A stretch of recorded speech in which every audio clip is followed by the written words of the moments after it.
ఒక్కతే ఒక బిడ్డ. తండ్రి చాలా ప్రేమతో పెంచుతున్నాడు ఆ బిడ్డని, చాలా ప్రాణం బిడ్డకి. అయితే బిడ్డ వచ్చి తండ్రితో అంటుంది, డాడీ ఒక 2 months అయితే నా బర్త్డే వస్తుంది డాడీ,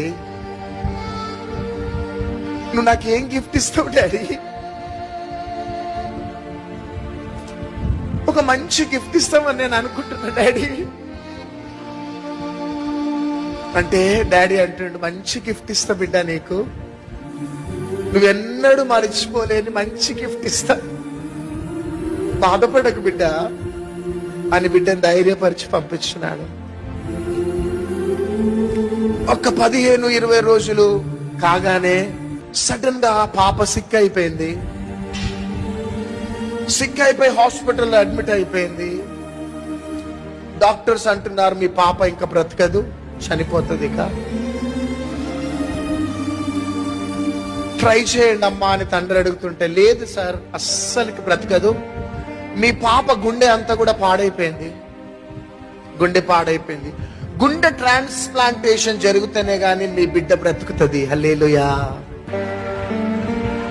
గుండె ట్రాన్స్ప్లాంటేషన్ జరుగుతూనే బ్రతుకుతుంది అనగానే ఆ బిడ్డ వింటూ ఉన్నది, ఆ బిడ్డ ఇంకా చనిపోతుందని కన్ఫర్మ్ అయిపోయింది.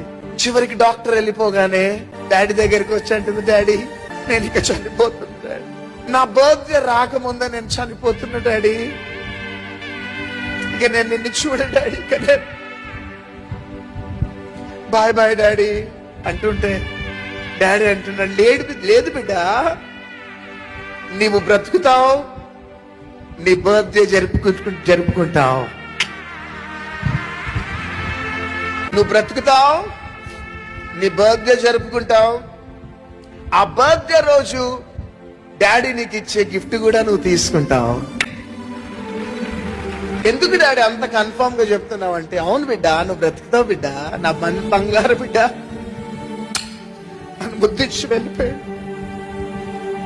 చివరికి ఒక 1-10 రోజుల తర్వాత నా బర్త్డే వచ్చింది. బర్త్డేకి ముందే డిశ్చార్జ్ అయిపోయి ఇంటికి వచ్చేసింది. ఇంటికి వెళ్ళగానే అక్కడ కేక్ ఉంది, డాడీ లేడు. కేక్ ఉంది, డాడీ లేడు. ఎక్కడున్నా డాడీ అని వెతుకుతుంటే అక్కడ ఒక లెటర్ ఉంది. ఏమన్నదంటే, నానా నీ బర్త్డేకి ఒక గిఫ్ట్ ఇవ్వమన్నావు కదా డాడీకి, నా గుండెనే నేను నీకు ఇచ్చేసిన.